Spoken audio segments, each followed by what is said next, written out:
Apparently, drinking coffee causes climate change. Now, I think the woke far left baristas down at the local Starbucks might be the hardest hit. Anyway, these hippies can pry my coffee from my cold, dead, caffeinated hands. However, I'm not sure they're going to have the gripping strength to do it due to their climate-friendly diets. One thing I've learned over my many years paying attention to the climate scare is that at this point, I think we've reached the event horizon wherein everything is either causing climate change or caused by climate change. It's just climate change all the time. They tell me animal agriculture causes climate change, but then they tell me that nitrogen fertilizer used in non-animal food production causes climate change. And then they tell me to eat a completely plant-based vegan diet to combat climate change. And then apparently climate change is also causing heart attacks. Totally has nothing to do with the poor nutrient deficient diet they want you to eat to combat climate change.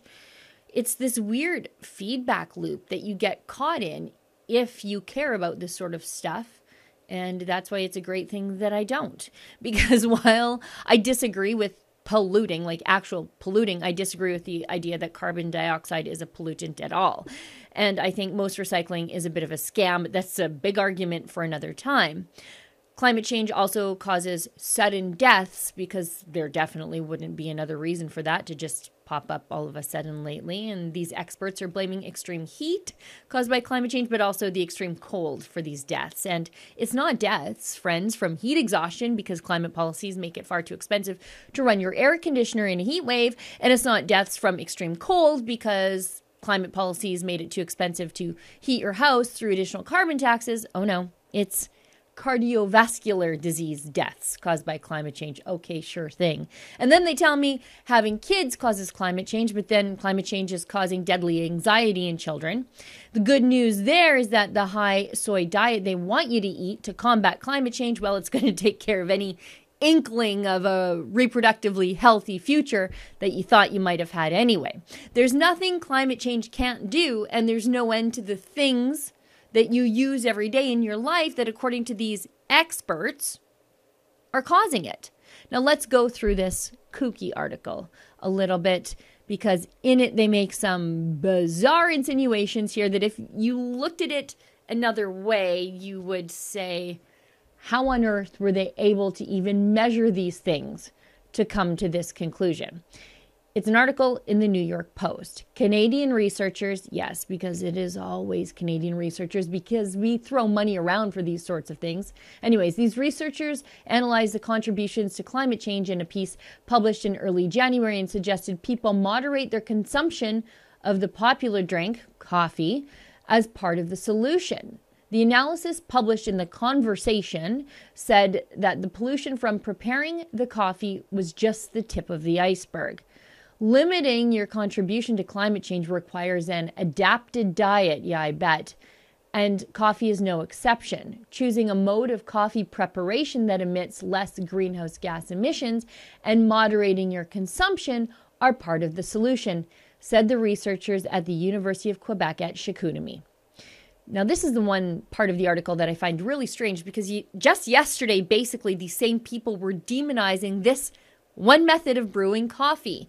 The study also found that using coffee pods to brew coffee contributed less to the carbon footprint than brewing coffee with a traditional filter. I guess the argument here is that they think brewing an entire pot of coffee in one shot and then keeping it warm for however long it takes you to drink a whole pot of coffee is less carbon intensive than just brewing what you need and then tossing out the coffee pod. Here's the thing, though. Regardless of all of that, if you truly believe that coffee is a climate killer because you're brewing it, why would you drink it at all? Like, there's no locally produced coffee in most parts of North America. Locally roasted? Yeah, sure, but that sounds carbon intensive too, doesn't it? The soil and weather conditions here aren't conducive to coffee production, so it has to be grown somewhere else and then brought to your Starbucks in a carbon intensive way. That is, until such time as your old friend climate change tweaks the weather conditions so that coffee can grow here. Is that a thing that it can do? It can do anything, right? And you'll excuse me if I really don't take advice about my carbon footprint from people who think that shoving a paper straw into a plastic cup with a plastic lid is somehow saving the earth from deadly plastic pollution. Now, I think the reason they don't suggest not drinking coffee at all to shrink your carbon footprint, the same way they tell you to not eat meat to shrink your carbon footprint, which is crazy advice, by the way. Cattle grazing sequesters carbon, but it also greens the environment in which the cattle graze. If you care about those sorts of things, and again, let me reiterate, I'm not sure that I do. But anyway, I think the reason these people don't tell you to stop the coffee industry the way they tell you to stop the meat industry and stop the fossil fuel industry to save the planet is because it will probably unemploy all the climate activists if you close down all the artisan coffee shops. And if they're unemployed, who will buy all the Greta Thunberg and Ruth Bader Ginsburg t-shirts? For Rebel News, I'm Sheila Gunn Reid. One of the great ways to stick it to the climate activists who are telling you to drink less coffee is to drink it from a Rebel News mug. Just head on over to rebelnewsstore.com where you can get a great selection of Rebel News merchandise, including mugs and t-shirts. And if you use the coupon code Sheila10, you'll get 10% off your purchase. Just go to rebelnewsstore.com, coupon code Sheila10.